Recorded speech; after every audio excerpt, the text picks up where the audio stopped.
હા, અને અમુક ખરેખર તમારી પાસે બોલાવરાવ્યો. હા, કારણ કે હું આ હાસ્યની વાતો કરતો હોય ને એમાં પતિ પત્નીની વાતો એટલી બધી કરતો હોય ને પછી હું જ્યાં પ્રોગ્રામમાં જાઉં ને ત્યાં પછી એના જ ફરમાઈશ કરે કે પતિ પત્નીના જોક્સ કહેજો. પછી મેં સંશોધન કર્યું, મેં કીધું આનું કારણ હું, પછી મને સમજાણું. મેં કીધું ઠીક, એવડા એ ઘેરે નથી કહી શકતા, એ મારી પાસે કહેવરાવે છે. આમાં મુદ્દો બીજો કાંઈ નથી. હા, નથી. હમણાં બે પતિ પત્ની છે ને એ બરાબર શાક માર્કેટમાં જાય રોજ, સાંભળજો. અને શાક માર્કેટમાં નીકળે ને એટલે એક દુકાનવાળો દુકાનમાં એક વાંદરાનું બચ્ચું લઈ અને એને રમાડે. એટલે આ બેન રોજ જોવે, એને મજા આવે. એટલે પછી જો ને વયા જાય, 1 દી 2 દી 3 દી 15 દી સુધી એને જોયું. 15 દી પછી 1 દી બેનથી રહેવાનું નહીં એટલે અડી કાઢીને દુકાનના પગથિયા ચડી ગયા. ત્યાંથી દુકાનવાળાને કીધું કે હે ભાઈ, 15 દિવસથી હું અહીંથી નીકળું છું, રોજ કે જોઉં છું તમે વાંદરા રે સરસ મજાની રીતે કે રમતા હો છો, મને બહુ ગમ્યું. મને કહેશો તમે આ વાંદરું ક્યાંથી લાવ્યા? દુકાનવાળા એટલું કીધું કે બેન 15 દીથી તમે અહીંથી નીકળો છો, મેં તમને પૂછ્યું તમે આ માકડું ક્યાંથી લઈ આવ્યા છો? હા, એટલે અઘરું છે. મેં કીધું એમ, પણ આસુ જીવનમાં જ્યાં દ્રષ્ટિ કરો ત્યાંથી સાહેબ મળી જતું. એક જણાને મેં કીધું ને, મને કે એમ કાંઈ રોડ ઉપર મળે? મેં કીધું રોડ ઉપર મળે સાહેબ, તમારી દ્રષ્ટિ હોવી જોઈએ. રોડ ઉપર એક ટ્રક આલ્યો જતો હતો, ટ્રકની પાછળ લખ્યું હતું સાવન કો આને દો, પાછળથી બીજો ટ્રક એની યાર ભટકાણો, ઓલાની વાંહે લખ્યું હતું આયા સાવન ઝુમકે. મેં કીધું એ એમ જ આવે પૂરા. પણ બે પતિ પત્ની છે એ ઘરમાં સરસ મજાના સોફા ઉપર 55 ઇંચના LED ઉપર પિક્ચર જોતા હતા. પિક્ચર હતું ભૂલ ભૂલૈયા 3. હા, હવે તો 3 આવી ગયું ને. 3 જોતા હતા અને બરોબર સીન આવ્યો, મંજુલિકા છૂટા વાળ મૂકીને આવી. ત્યાં તો ઓલા બેન બી ગયા. એ સોફા ઉપર એને ઠેકડો માર્યો. એ કે ઓ મમ્મી, તો એનો હસબન્ડ કે લે તું ઓળખી ગઈ. અને ખરેખર મજા છે હો. એમાં સાસુ શબ્દ એવો છે. સાસુ શબ્દ હમણાં કીધું ને ભાઈએ, મોટિવેશનવાળા ભાઈએ કીધું, સાસુની વાત કરી. અમે સાસુની હરીશભાઈ હાવ ટૂંકી વ્યાખ્યા કરી છે, હાવ ટૂંકી. શું ખબર? બોલે વાંકું, જોવે ત્રાસું, ધીસ ઇઝ સાસુ. હા, પણ હું વાત કરું આપને અહીંયા બેઠેલી તમામ મારી બહેનો માતાઓને કે જેમની ઉંમર અત્યારે 55, 50 કે 65 કે 60 વર્ષની હોય જ નહીં. કારણ કે ભારતીય મહિલાઓને 60 વર્ષની ઉંમર કરવામાં બીજા 30 વર્ષ જોઈએ. હા, એટલે હોય જ નહીં. પણ કદાચ જે બહેનો બેઠા છે કે એ જ્યારે પરણીને સાસરે આવ્યા ત્યારે આપણા દેશમાં, આપણા સમાજમાં કલ્ચર એવું હતું કે યુગ હતો સાસુનો, એ આવ્યા વહુ થઈને. આજે એને પ્રમોશન મળ્યું, આજે એ પોતે સાસુ બન્યા, એના દીકરાની વહુ આવી. પણ હવે યુગ બદલાઈ ગયો, યુગ આવી ગયો વહુનો. ટૂંકમાં એ બહેનોને નો લલિતા પવાર જેવો પાવર મળ્યો, નો આજની વહુ જેટલી આઝાદી મળી. પણ સાહેબ સાંભળજો, આ દેશમાં એક સમય એવો હતો કે દીકરી પરણીને સાસરે જાય ને ત્યારે એને ચિંતા રહેતી કે હું જે ઘરે પરણીને જવાની છું એને અમારી સાસુ કેવી હશે. અત્યારે સાસુને ચિંતા હોય. હા, એ કે આપણા ઘરે જે આવવાનું છે એ વાવાઝોડું કેવું હોય છે. અઘરી આવે છે, આઈટમો અઘરી આવે. બોલો, હમણાં તો એક વહુ છે ને પરણીને આવી નથી તો બીજો દીવો પર્સ લઈ અને કટ કરતી ઉપડી. એટલે સાસુએ કીધું વહુ કઈ બાજુ? એટલે એને કીધું કે મમ્મી હું બહાર જાઉં છું પાર્ટી કરવા માટે. સાસુ કે આ બધું મારા ઘરમાં નહીં હાલે. એ કે એટલે તો બહાર જાઉં છું. અને બીજી એક વાત એ છે, અહીં બેઠેલી તમામ બહેનો માતાઓ છે એ બધી મારી વાત આરે સહમત થશે, પણ અહીંયા નહીં કે હા તમારી વાત સાચી. એ અંદરો અંદર સમજી લે છે. સાસરીમાં વહુ એની સાસુને ગમે એટલું મમ્મી કે, બા કે, મધર કે, હાહરેમાંથી જેવી પિયરમાં જાય એટલે ડોશી જ કે. એકેય બેન અહીંયા નહીં કે હા તમારી વાત સાચી. ત્યાં જાય ને એટલે ડોશી જ કે. બોલો. હા, પણ સાહેબ સાસુ વહુનો સંબંધ એવો છે, દીકરી જોવા માટે જાય ને ત્યારે અત્યારે ઘણા મિત્રો કુંડળી જોવે છે, કુંડળી જોવાનો રિવાજ છે. પણ હું આપને ભલામણ કરું છું કે કુંડળી જોવા કરતાં તમારા દીકરા દીકરીના વેવિશાળની સગપણની વાત હોય ને ત્યારે કુંડળી જોવા કરતાં એક વખત એની મંડળી જોજો કે એ કોની હારે રહે છે, કોની હારે બેહે છે, કોની હારે ફરે છે. હા, કુંડળી જોવાની જરૂર જ નથી. કુંડળી તો મળી જાય, અને મળી જ જાય ને. અહીંયા બેઠા છે વડીલો, અહીંના લગ્ન જીવનને 45 વર્ષ વહી ગયા સાહેબ, ઉની આશ નથી આવી. હા, હજી લગ્ન જીવન એવા ને એવા અડીખમ છે. વિચાર કરો, કારણ કે એ જોવા જ નહોતા ગયા. હાવ બંધમાં જ આવેલા છે, ખબર જ નહોતી કોણ છે કોણ નહીં. જેવા પૈણીને ઘરે આવ્યા, કામ કરીને આમ ઘૂંઘટ ઊંચો કર્યો, ત્યાં ખબર પડી કે આપણું નસીબ ગલ્લો રાણીને બાદશાહ જે આવ્યું એ. પણ એને નિભાવી લીધું છે પડ્યું પાનું સાહેબ. પણ જેદુને આપણે હાથે ગળામ ગાળિયા નાખતા થયા ને, તે દીના ડખા શરૂ થયા છે. હા, જોવા જાય. બોલો, એક જણો તો જોવા ગયો ને, તે છોકરીએ આ પાડી હતી. છોકરી મમ્મીએ ના પાડી. એ કે ના પાડી દેજો. તે છોકરી કે પણ મમ્મી મને ગમે છે. એ કે તને ભલે ગમતો હોય, એ મને જોવા આવ્યો તો, તારા બાપા કરતા 3 વર્ષ મોટો છે. 45 વર્ષ વૈયા જાય તો જોયા જ કરે. 40 કન્યાઓ જોવે ને પછી કે ઓલી પહેલી જોઈતી ને એ બહુ સારી હતી. એના ઘરે જઈને ડોરબેલ વગાડે તો ઓલી કાંખમાં છોકરું તેડીને આવી કે જો મામા આવ્યા. મામા થઈ જાય ત્યાં સુધી પાછા નથી પડતા. બોલો, આ સમય છે. પણ મજા સમય કીધું એમ. દીકરીઓ સાસરે જાય ને તો પહેલાં એવો સમય હતો કે સાસરેથી જ્યારે વિદાય કરે ને ત્યારે એટલી બધી રોતી. આ ઓબ્ઝર્વેશન છે, આજનું ઓબ્ઝર્વેશન છે, સાંભળજો. દીકરી એટલું બધું રડે, હા, પોક મૂકીને રડતી. હવે નથી રડતી. આનું કારણ શું ખબર? પહેલાં મેકઅપનો જે સામાન હતો ને એ સસ્તો આવતો, એટલે રડે તો ચિંતા નહીં. અને અત્યારે બધો સામાન એટલો મોંઘો થઈ ગયો છે. એક ક્રીમ ને, એક ટ્યુબ ને, એક ડબ્બી નાની હોય તો એ 500 ને 1000 ને 2000 ને 2500 ની આવે. એટલે ઓલી જે પેલા પોક મૂકીને રોતી ને, એવી દીકરીઓ અત્યારે રોતી નથી, ખાલી એટલું કરે, બસ પૂરું થઈ ગયું. એકચ્યુઅલી પપ્પા મારો મેકઅપ ખરાબ થઈ જાય, હવે તારા મેકઅપને ના ગણી કવડે. હા, એક છોકરી તો રોતી બંધ ન થાય. બોલો, એને જાળ વળાવી ત્યાંથી રોતી ઠેઠ એનું જે ઘર હતું સસરાનું, એના પતિનું ઘર આવવા માંડ્યું, 2-3 કિલોમીટર જ બાકી રહ્યું તોય રોવે. એટલે ઓલાએ પૂછ્યું કે હવે તો બંધ થા, આપણે ઘેરે પૂગવા આવ્યા, હવે તને શું તકલીફ છે? ત્યારે છોકરી કીધું, લે મારે બારી પાસે બેહવું હતું. ગયા એટલે કોકને પૂછી લેવું કોક દી. અને આ તો શરૂઆતની વાત કરી, હજી તો પહેલો દી હતો. સાંભળો, એક કપલે 50મી એનિવર્સરી ઉજવી. 50મી, સાંભળજો. 50મી એનિવર્સરીના દિવસે સરસ મજાનું ગેટ ટુગેધર રાખ્યું, સરસ મજાનું ડિનર, સગા સંબંધીઓને તેડાવ્યા, ખૂબ આનંદ કર્યો. પછી બધા જતા રહ્યા. પછી 2 જ જણા શાંતિથી બેઠા હતા, અને ઓલા બેનની આંખમાંથી દડ આહુડા વયા જાય. એટલે ભાઈએ કીધું, અરે રે ગાંડી, આજે તું રોવે છો? આજે આપણા લગ્ન જીવનની 50મી વર્ષગાંઠ અને તને રોવું આવે છે? ત્યારે એના પત્નીએ કીધું કે હા. એ કે શું કામ? અરે પણ મેં તને કેટલી સાચવી 50 વર્ષમાં, તું વિચાર તો કર. તને કોઈ દિવસ કોઈ વસ્તુની ખામી નથી સર્જાવા દીધી, અને રોજ 50 વર્ષમાં તું હજી સવારમાં જાગે એ પહેલાં તારા માટે હું જાગી જાઉં, તારા માટે કોફી બનાવું અને તને કોફી પાવ. 50 વર્ષમાં મેં કોઈ દી આ ક્રમ નથી તૂટવા દીધો, અને તું રોવે છો? અને ત્યારે એ બેને કીધું, એ કે એ બધું ઘેરે ગયું. 50 વર્ષમાં તમે મને કોઈ દી પૂછ્યું તને કોફી ભાવે છે? તઈ ખબર પડી કે આમ નામ 50 વૈયા ગયા સાહેબ. જીવને આમ નામ વયું જાય છે સાહેબ, ચેતી જવાની જરૂર છે. હા, કારણ કે આ જગતની અંદર આવ્યા પછી મારીને તમારી પાસેથી સમય છે ને, એ હાથમાં મુઠ્ઠીમાં રહેલી રેતીની માફક સરકી જાય છે. પણ માણસ સમજતો નથી. હા, માણસ સમજતો નથી. આજનો માણસ નથી સમજતો. ત્યારે એક નાનકડી એવી વાત મારે કરવી છે આપને, કે આવો સરસ મજાનો ઉત્સવ છે, આમાં દાતાઓ બન્યા છે, આમાં તમે સમય ફાળવ્યો છે, આમાં તમે તમારું નાણું આપ્યું છે, કોઈ 500થી લઈને 5000થી લઈને 5 લાખ સુધીનું. તો સાહેબ, જીવનમાં એક વખત પરમાત્માનું કાર્ય હોય ને, આપણા કુળદેવતાનું કાર્ય હોય ને, એની અંદર પૈસા આપવાના થાય ને, તેથી તમારા જે આવક છે ને એમાંથી 10મો ભાગ જરૂર કાઢજો. અને એ કાઢતા બંધ થઈ જાઓ ને, તેથી તમારી આવક નહીં બંધ થઈ જતા વાર નહીં લાગે. જે દાતાઓએ દાન દીધું છે એ બધાને તો ધન્યવાદ, પણ જે નથી દીધું અથવા વિચાર કરે છે ને, એના માટે એક નાનકડો એવો પ્રસંગ મારે કહેવો છે આપને. હા, હાસ્યની સાથે સાથે નાની કંઈક વાત મજા આવશે, આપને ગમશે. સાંભળજો વાતને, બહુ મજા આવશે. નાનપણમાં ગામડા ગામની વાત છે. શામજી એ દીકરાનું નામ. શ્યામજી છે ને એ એની ટોળીનો હેડ હતો. જેમ ટપુ સેના છે ને, ટપુ બધા મિત્રોનો હેડ, એમ શ્યામજી એના ભાઈબંધોનો હેડ હતો.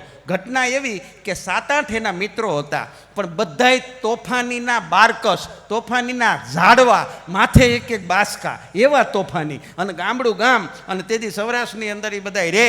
અને તેથી નાના નાના છોકરાઓ છે ને એ કોકની વાડીમાંથી મગફળી ચોરી આવે, કોકની વાડીમાંથી જમફળ તોડી આવે, કોકની વાડીમાંથી સિઝન હોય તો જાંબુડા તોડી આવે, આંબલીમાંથી આંબલીના કાચરા તોડી આવે. અને આ બધું લાવી અને પછી બધા છોકરા ભાગ પાડે અને પછી ખાય અને રમે.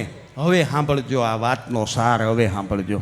ઘટના એવી બની કે શ્યામજી એ બધાનો હેડ, એટલે ભાગ બધાના શ્યામજી પાડે. આ તારું, આ તારું, આ તારું, આ તારું, અને છેલ્લે એક નાનકડો એવો ભાગ ભગવાનનો કાઢે. સાંભળજો, આ ભાગ ભગવાનનો.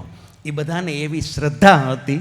અને સાહેબ, શ્રદ્ધાનો જ્યાં હોય વિષય, ત્યાં પુરાવાની કશી જરૂર નથી. કુરાનમાં ક્યાંય પૈગંબરની સહી નથી. શ્રદ્ધાનો હોય વિષય, ત્યાં પુરાવાની જરૂર નથી. એ ભગવાનના ભાગની એક ઢગલી મૂકી દે. એ ભાઈબંધોની હારે એક ભાઈબંધ એનો એવો હતો કે પગે અપંગ હતો, એને રમાડે નહીં આ લોકો, હારે રાખે ખરા, ભાગ ખાઈ જાય, હવે રમવા માંડે. ધીરે ધીરે ધીરે ધીરે ધીરે કરતાં બધા મોટા થયા. શ્યામજી શહેરમાં ગયો. શહેરમાં જઈને ભગવાનની કૃપાથી ખૂબ મહેનતથી નીતિથી કમાણો, અને ખૂબ કમાણા પછી જીવનમાંથી એ નાનપણની એક આદત એની છૂટી ગઈ. એક આદત એ ભૂલી ગયો. શું? કે ભગવાનનો ભાગ કાઢતા ભૂલી ગયો સાહેબ. અને ભગવાનનો ભાગ કાઢતા જેદી શ્યામજી ભૂલ્યો ને, તેથી એના છોકરાઓએ ધીરે ધીરે શ્યામજી પાસેથી બધોય વ્યવહાર, બધોય ધંધો કબજે લઈ લીધો. અને ધીરે ધીરે ઘરમાં ને ઘરમાં શ્યામજીની અવગણના મંડી થવા. અને ધીરે ધીરે ધીરે ધીરે કરતાં એક સમય એવો આવ્યો કે શ્યામજી છોકરાઓની ઉપર ઓશિયાળું જીવન જીવતો થઈ ગયો. એને રોટલાનો મોહતાજ બનાવી દીધો. એ શ્યામજીએ નક્કી કર્યું કે હવે મારે અહીંયા રહેવું નથી. એ પોતાના ગામડે વયો ગયો. અને એ સમયે એની પત્નીનું પણ અવસાન થઈ ગયું. શ્યામજી એકલો થઈ ગયો. અને હવે ગામડે રહેલો શ્યામજી હાથે રોટલા ઘડીને ખાય છે. અને એમાંય પાછો એક દિવસ એવો આવ્યો કે શ્યામજી પોતે બીમાર પડ્યો. શરીર સાથ આપતું બંધ થઈ ગયું. અને ખાટલાની અંદર પડ્યો પડ્યો વિચાર કરે છે કે એવા તો મેં હું પાપ કર્યા છે કે આજ હું એક રોટલાનો પણ મોહતાજ થઈ ગયો છું. અને એ વખતે હજી ખાધું નથી, શરીરમાં તાવ ભર્યો છે. અને શ્યામજીની ડેલીની હાકળ ખખડી. અને નાનપણનો એનો મિત્ર જે પગે લંગડો હતો, અપંગ હતો, એ હાથમાં સરસ મજાની સજાવેલી થાળીની અંદર લીલા કંચન બાજરાનો ગાડાના પૈડા જેવો રોટલો, સરસ મજાનું આખા રીંગણાનું ભરેલું શાક, અને દૂધની તાહળી, માથે મરચું લઈ અને થાળી ઢાંકીને શ્યામજીની પાસે આવ્યો. શ્યામજી ઊભો થા, મોઢું ધોઈ લે અને જમી લે. શ્યામજી ઊભો થયો. ઓહો, આ તો મારો નાનપણનો ભાઈબંધ છે. પછી બે મિત્રોએ વાત કરી કે શ્યામજી, મને ખબર પડી, ગામના ચોરે વાત થતી હતી કે શ્યામજી શહેરમાંથી ગામડે વયો આવ્યો છે, જાતે રોટલા બનાવીને ખાય છે ને બીમાર છે, રોટલા નથી બનાવી શકતો. એટલે સાંભળ, હું તારા હાટું આ ખાવાનું લઈ આવ્યો છું. અને શું કામ લઈ આવ્યો છું એ સાંભળ. કે આપણે જ્યારે નાના હતા ને, ત્યારે બધા ભાઈબંધો હાટું તમે ભાગની ઢગલી કરતા. એમાં આંબલી હોય, એમાં જામફળ હોય, એમાં બોર હોય, એમાં આંબલીના કાચરા હોય, એ બધું તમે નોખી નોખી ઢગલી કરતા ને. એમાં એક ઢગલી તમે ભગવાનનો ભાગ કાઢતા. હું પગે અપંગ હતો, તમે મને રમાડતા નહીં, આ ભાગ મૂકી અને તમે રમવા વયા જતા. પછી જે ભગવાનનો ભાગ હતો ને, એ હું પોતે ખાઈ જતો હતો. તમે આવો તો આમાં બોરના ઠળિયા પડ્યા હોય, જાંબુના ઠળિયા પડ્યા હોય. તમને એમ કે ભગવાન આવી અને એનો ભાગ ખાઈ ગયા હશે. ભગવાન તો કોઈ દી નથી આવ્યા, હું તમારો ભાગ ખાઈ જતો હતો. પણ હવે સાંભળ, એનો ઋણ ચૂકવવાનો અવસર આવી ગયો છે. આજથી તારે રાંધવાનું નથી. તું જીવે ત્યાં સુધી તારા માટે 2 ટાઈમની થાળી મારા ઘરેથી આવશે. અને સાહેબ, શ્યામજીની આંખમાં લી આંહુડા વૈયા ગયા કે ભગવાનનો જો ભાગ કાઢેલો હોય ને, તો કોઈને કોઈ સ્વરૂપે સાહેબ ભગવાન પાછો દેવા આવે ને આવે. એને આવવું પડે સાહેબ. એટલે એના માટે સમય, એના માટે કરેલું દાન એ ક્યારેય વિફળ જાતું નથી. આ વાત ઉપરથી ખાલી આટલો સાર લેવાની જરૂર છે. હા, નકર ઘણાય ફાળો લેવા જાય. હા, નથી એક ગામમાં ફાળો લેવાવાળા આવ્યા. એ કે ભાઈ, અમે અનાથ આશ્રમ બનાવી છીએ, એટલે એના માટે ફાળો લખાવા આવ્યા છે. ઓલા 3 છોકરા લખાવ્યા. ફાળાવાળા બીજી બસમાં વૈયા ગયા. એ કે ગામ ફાળો કર્યા જેવું નથી ઈ કે. હા, આમાં જો આવા ફાળા કરતા હોય તો આનું શું કરવું એમ. હા, પણ અઘરું છે જીવનમાં. જ્યાં દ્રષ્ટિ કરો નથી સાહેબ હાસ્ય મળી જતું હોય. હા, પણ બહેનોમાં તો બેઠા છે. સાસુની વાત નીકળી છે, જમાઈની વાત નીકળી છે. અમારે એક જમાઈ છે, આમાં એક ઓળખીતા છે હરેશભાઈ, અમદાવાદમાં રહે, ઓલા દવાવાળા કાકા. મને નિયમિત રીતે બોલો દર મહિને ફોન કરે. હું નથી કરી શકતો, પણ એ મને નિયમિત રીતે ફોન કરે છે. એ આ ગામના જમાઈ છે. હા, હમણાં તો એક જમાઈ સસરા અને એના સસરાનું જ ઓપરેશન. ડૉક્ટર જમાઈ, સાંભળજો સિચ્યુએશન કેવી થઈ. ડૉક્ટર છે એ જમાઈ અને દર્દી તરીકે એના સસરા ઓપરેશન થિયેટરમાં લઈ ગયા. એટલે સસરાએ જમાઈનો હાથ પકડીને ડૉક્ટરને એટલું કીધું કે જો બેટા, મને ખબર છે ચોક્કસ તું મને કશું જ નહીં થવા દે, પણ સાંભળી લે કે આ ઓપરેશન દરમિયાન કદાચ મને કાંઈ થઈ જશે તો મારી પત્ની એટલે કે તારી સાસુ તારા ઘરે રહેવા આવતી રહેશે. ડૉક્ટર જમાઈને એ ન સમજાણું કે આણે મને ધમકી આપી કે રિક્વેસ્ટ કરી. બોલો.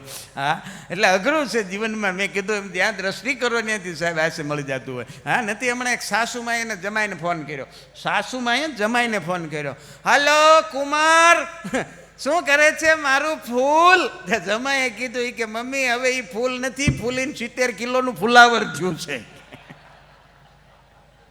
હા, ફૂલ ન કહેતા હવે ખરેખર મજા આવે. હા, હમણાં તો 2 છોકરીઓ શાકભાજીની લારીએ ભેગી થઈ ગઈ. સાંભળજો, હાવ નવી આઈટમ, મજા આવશે. શાકભાજીની લારીએ ભેગી થઈ ગઈ ને એટલે એક છોકરી મૂળ થોડુંક 2 વધારે ભણી ગયેલી, આ વધારે ભણી ગયેલા પાછા બહુ ડખો કરે. એટલે એક છોકરીએ શાકભાજીની લારીવાળાને કીધું કે 1 લીટર ટમેટા આપો ને. 1 લીટર ટમેટા આપો.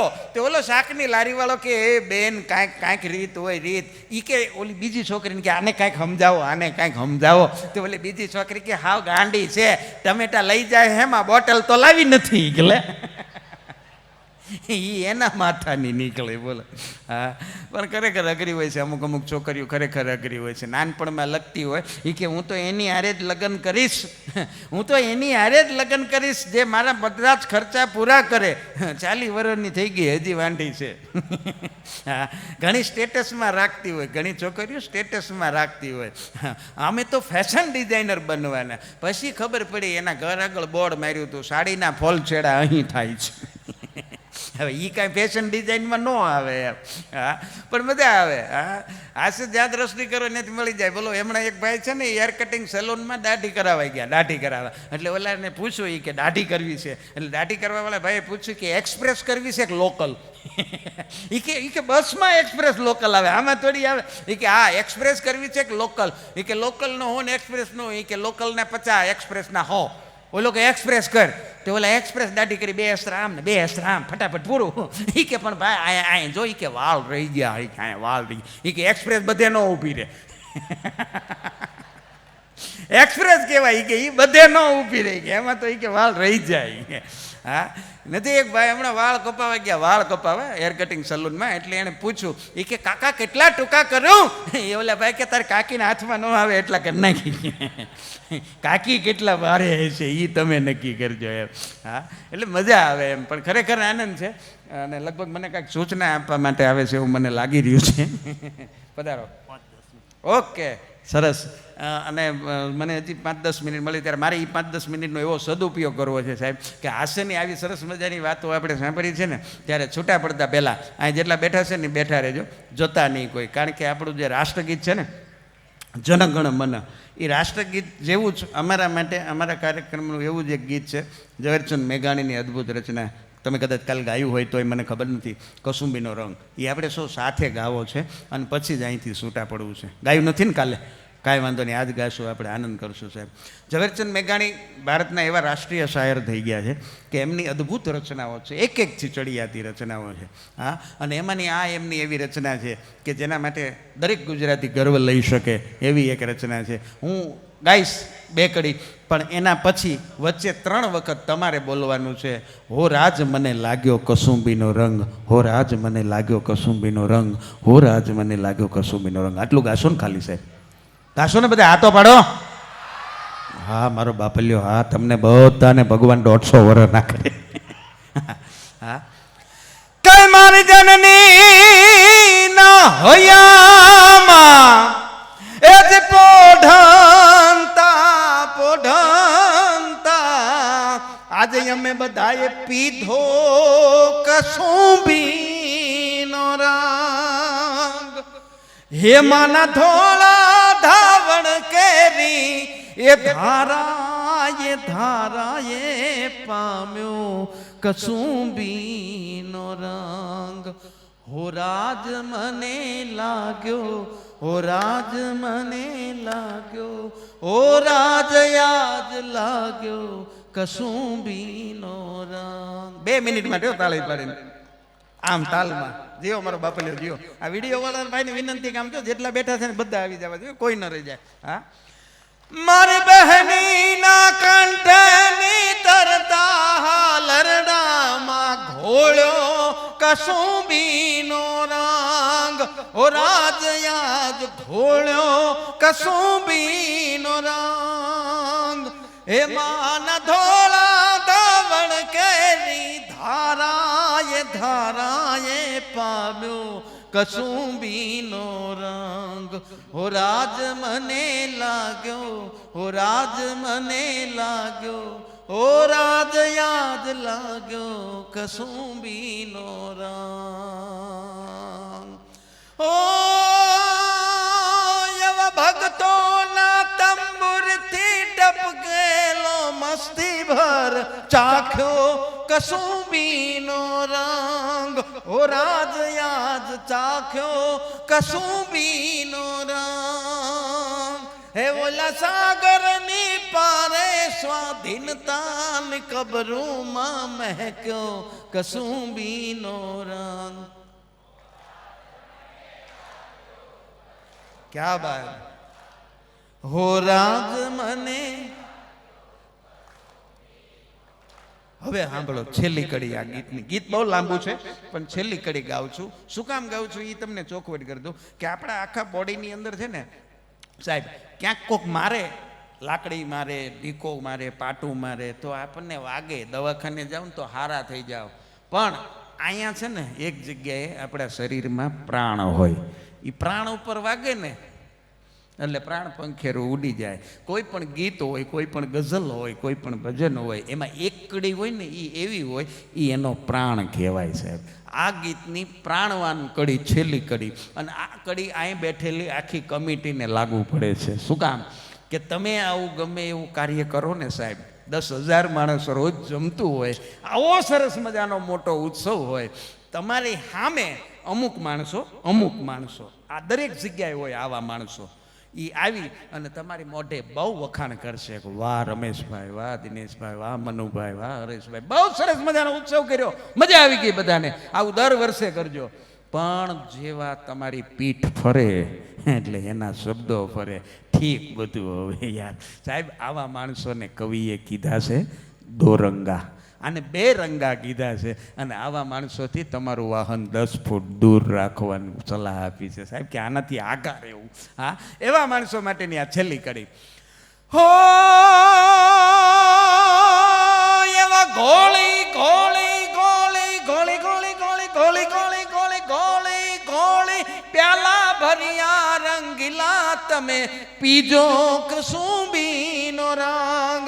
રંગીલા તમે પીજો કસુંબીનો રંગ.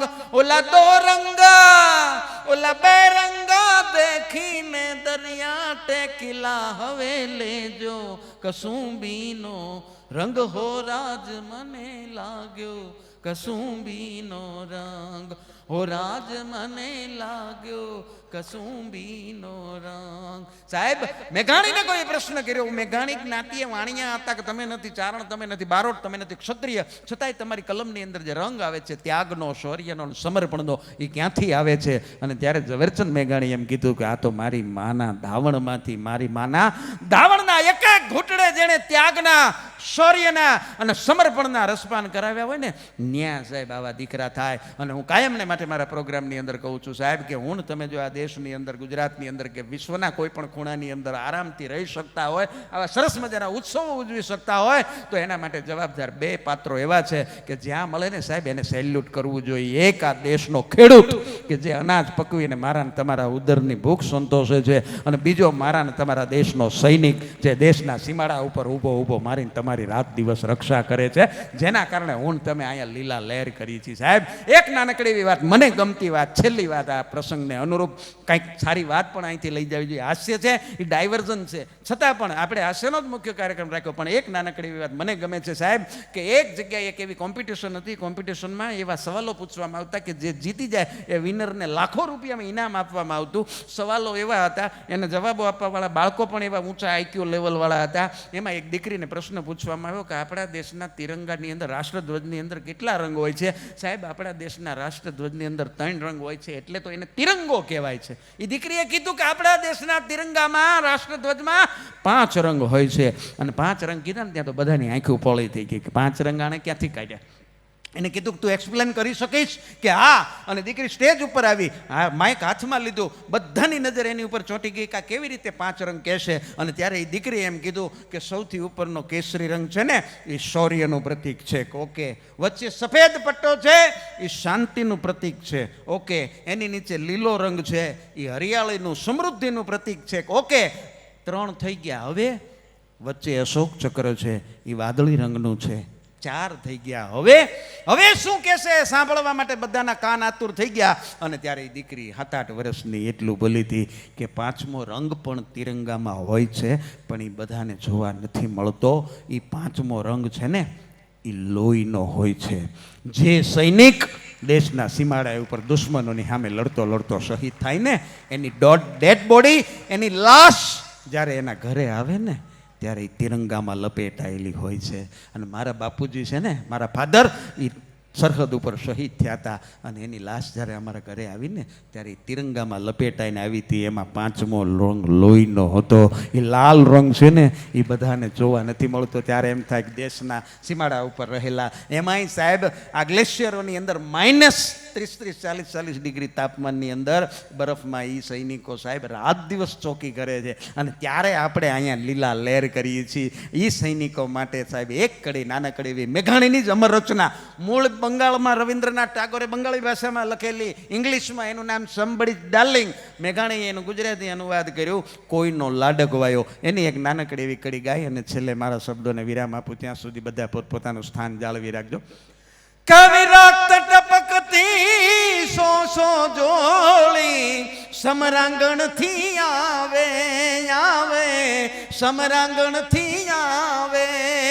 પછી કેસર વર્ણી એ સમર સેવિકા, કેસર વર્ણી સમર સેવિકા, એ કોમલ સેજ બિછાવે કે ઘાયલ લડતા મરતા રે માતની આઝાદી ગાવે કે ઘાયલ લડતા મરતા રે ભારત માની આઝાદી ગાવે.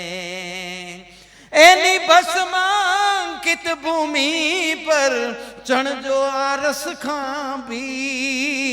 પછી ઈ ખાંભી પર લખશોમાં તમે, ઈ ખાંભી પર લખશોમાં તમે કોઈ કવિતા લાંબી કે લખજો રાખ પડી આહી કે કોઈના લાડકવાયાની કે ઘાયલ લડતા મરતા રે માતની આઝાદી ગાવે કે ઘાયલ લડતા મરતા રે ભારત માની આઝાદી ગાવે.